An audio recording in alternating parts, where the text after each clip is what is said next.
So here, when you see that there are countless places in the Torah where you see, like you said, superfluous words, in essence, words that seem like we don't really need, where it seems like it can be used without it. And the Gemara and the Midrashim always have not just one, but sometimes many reasons of why that extra word is there. In fact, there are countless teachings about how some words are spelled, same exact word, but spelled two different ways.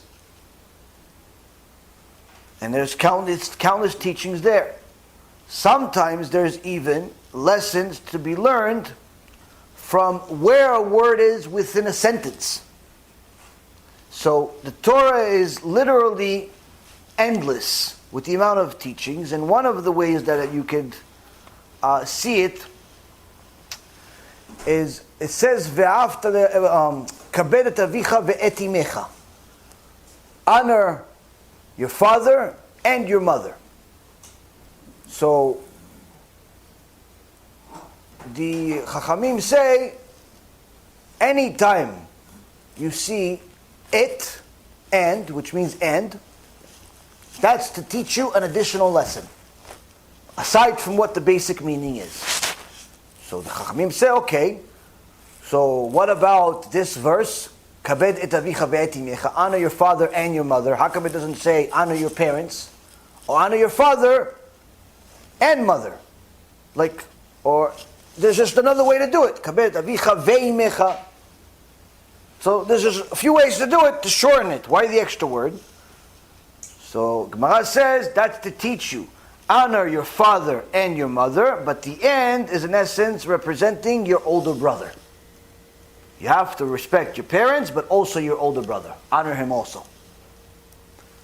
So now the Chachamim come back and say, okay, anytime there's the word et, we hear there that we learn from there that that's a secret, that extra word is a secret, because you can do it instead of et, just replace it with a vav, one letter, ve, instead of et.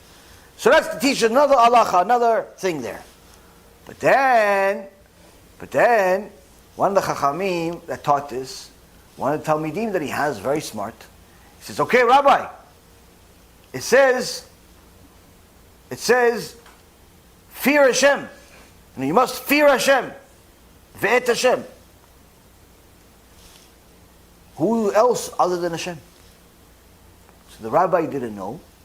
He says, okay, I don't know. Cancel everything I just taught you. For the last 3 hours, cancel it. A mistake. Gemara says, Rabbi Akiva, Gdol Hador comes. He says, no, the Rav was not mistaken. Here the Torah is teaching you, when Hashem says, honor Hashem, but it has that et, has that and Hashem, that's also to teach you, honor your rabbi. Why? He's Hashem's messenger. You have to, how much do you honor your rabbi? From there we learn you have to honor your rabbi like you honor Hashem. Fear Hashem, fear your rabbi. How much you fear the rabbi? Fear the rabbi like you fear Hashem. That's how much honor you have to give Talmidei Chachamim. That's how much. Now this is one of the most difficult things for people to do in the beginning. And one of the reasons is because we view rabbis and Talmidei Chachamim as people. Just like us, but maybe they know a little bit more. We don't necessarily view them as messengers of Hashem. So many times people do not appreciate wisdom, appreciate the toil that it requires to acquire wisdom, appreciate Torah for what it is. And it was like, big deal, he said it. So what, he said it?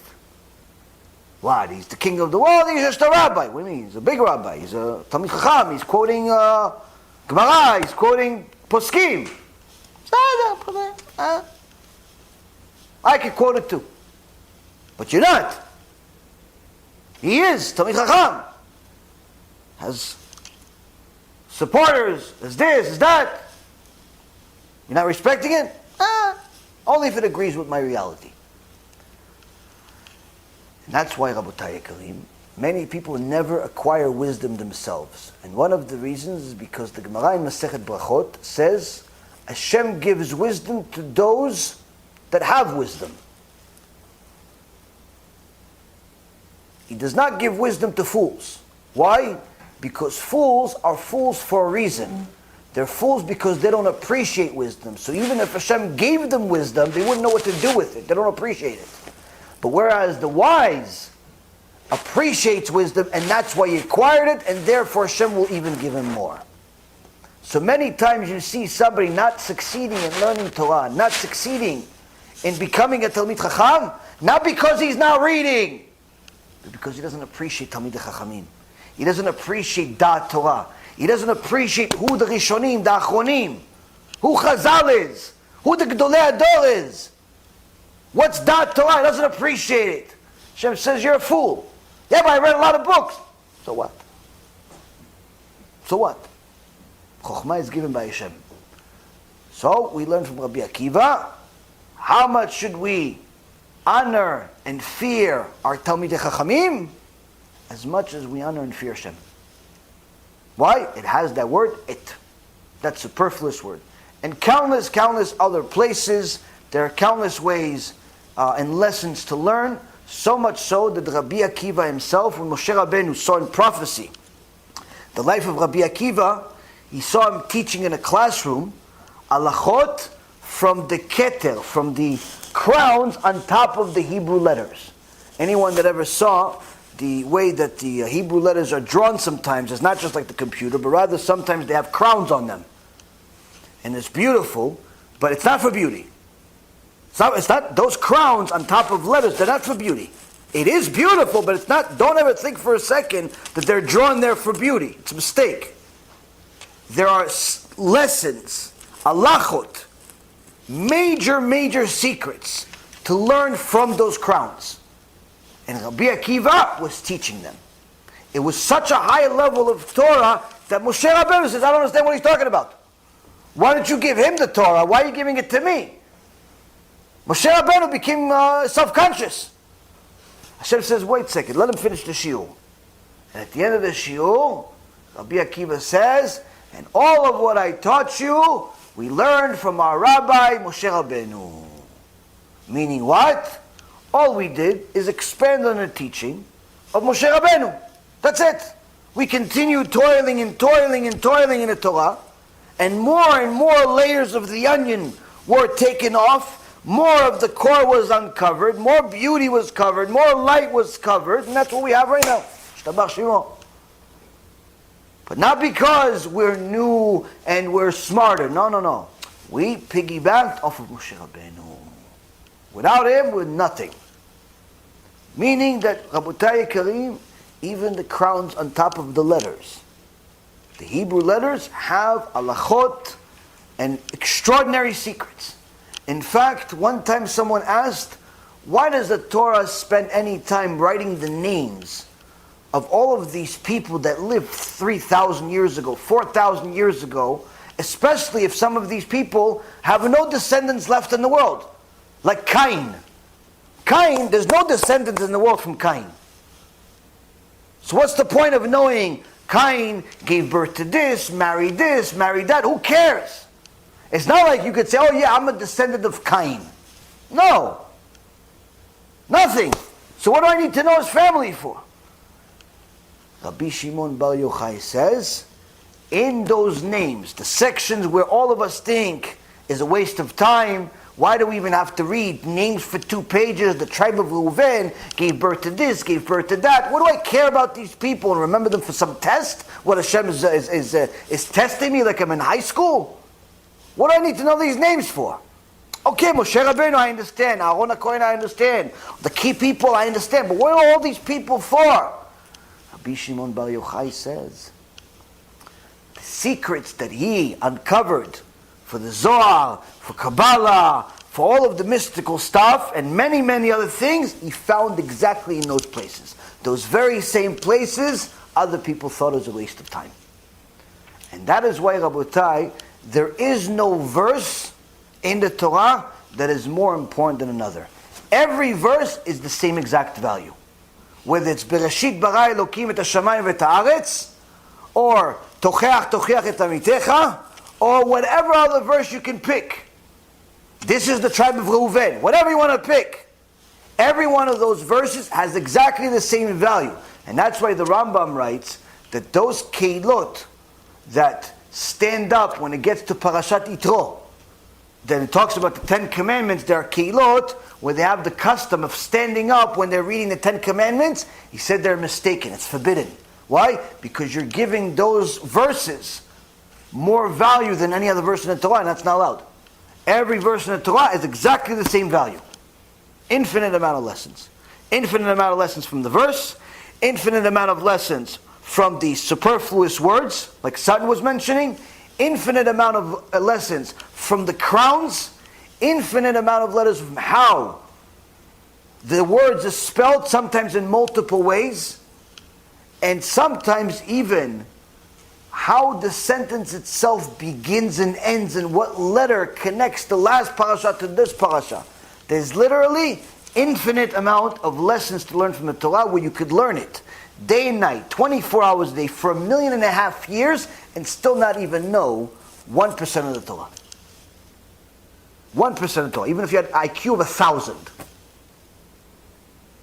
IQ of 1,000. 1.5 million years, 24 hours a day, you still don't know 1% of the Torah. And that's also in the Gemara. Rabbi Eliezer ben Horkinos, he said, how much Torah do you know, Rabbi? He says, I know Torah to the extent where if you take all of the land and make it into paper, and all of the trees and make them into pens, and all of the water and turn it into ink, and write all of the Torah that I know, it wouldn't be enough. It wouldn't be enough. All the world turning into paper, all the ocean into ink, it wouldn't be enough to write the Torah that I know. And he says in the Torah that I know is not even a lick that a dog makes in a lake, in an ocean, in comparison to the Torah of my rabbi. So, literally, the ones that knew, in comparison to us, an infinite amount of Torah, are themselves saying they know nothing in comparison to how much is available out there. So there's a lot of lessons. If you want to study some of the more intricate details of the verses, I highly recommend reading the Midrash Me'am Loez. That's a very, very good start. Or Midrash Rabbah is also very good. And there's many, many other Midrashim. Chizkuni is one of many.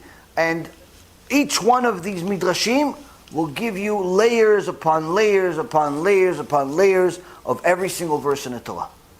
And of course the Gemara, Zohar, and so on and so forth. So it's a lot of lessons, and some Chachamim focus on one thing, some Chachamim focus on other things. But the most important thing for a Jew to do, to start off with, is become well versed in what Rashi says.